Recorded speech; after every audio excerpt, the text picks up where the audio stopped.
Silipin naman natin ang mga updates sa renovation ng tennis court sa Rizal Memorial Sports Complex bilang bahagi ng paghahanda sa kauna-unahang hosting ng bansa sa WTA 125 Philippine Women's Open ngayong buwan. Ihatid sa atin yan sa sentro ng balita ni Paulo Salamatin. Ilang araw pa lamang ang nakalilipas sa pagpasok ng bagong taon ay abala na rito sa Rizal Memorial Sports Complex sa Maynila, partikular na rito sa Rizal Memorial Tennis Court na kung saan kasalukuyang ginaganap ang renovation ng venue na kung saan gaganapin ang kauna-unahang WTA tournament dito sa Pilipinas na kung tawagin ay Philippine Women's Open. Ito ang kasalukuyang sitwasyon sa loob ng Rizal Memorial Sports Complex sa Maynila ngayong 2026. 24/7 na nakatutok sa pagsasaayos sa mga pasilidad, bagong pintura, magmula sa entrada hanggang sa papasok ng Rizal Memorial Tennis Court. Dito lang naman kasi gaganapin ang magaganap na kauna-unahang hosting ng bansa ng Women's Tennis Association o WTA 125 event na Philippine Women's Open. Tournament courts, VIP deck, players and officials dugout, flooring, lighting, at mga panibagong stands na kung saan target ng Philippine Tennis Association o PhilTA na marami ang makapanood na aabot sa 2,000 katao sa loob ng center court. Ayon naman kay Philippine Sports Commission Chairman Patrick Gregorio na isa sa mga pangunahing hands-on sa pagtutok ng renobasyon.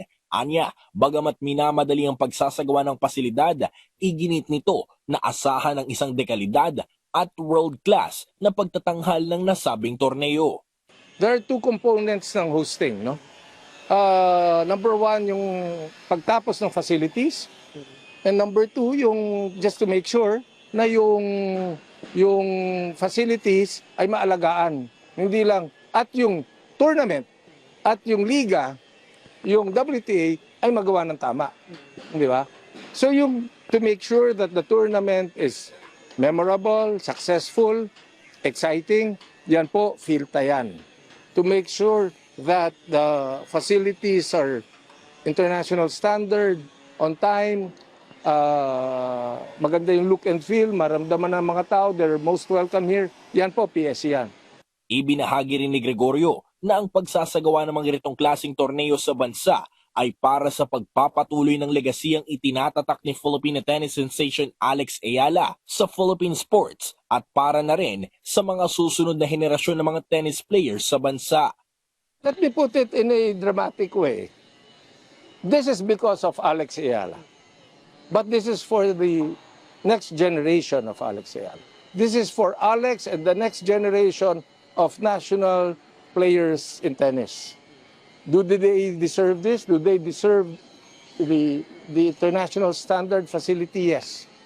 It is long overdue.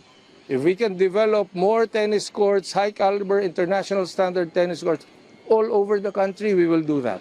Hindi lang po dapat Rizal yan.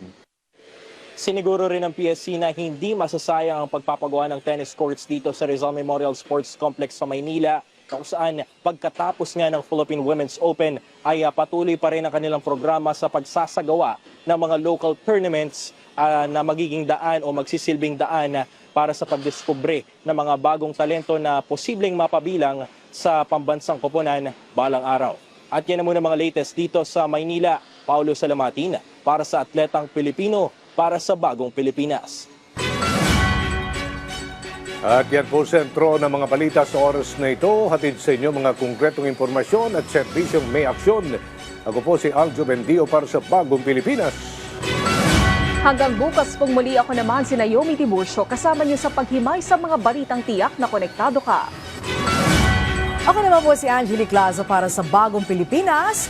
Hatid sa inyo ang balanseng balitaan at napapanahong talakayan at ito ang Sentro Balita.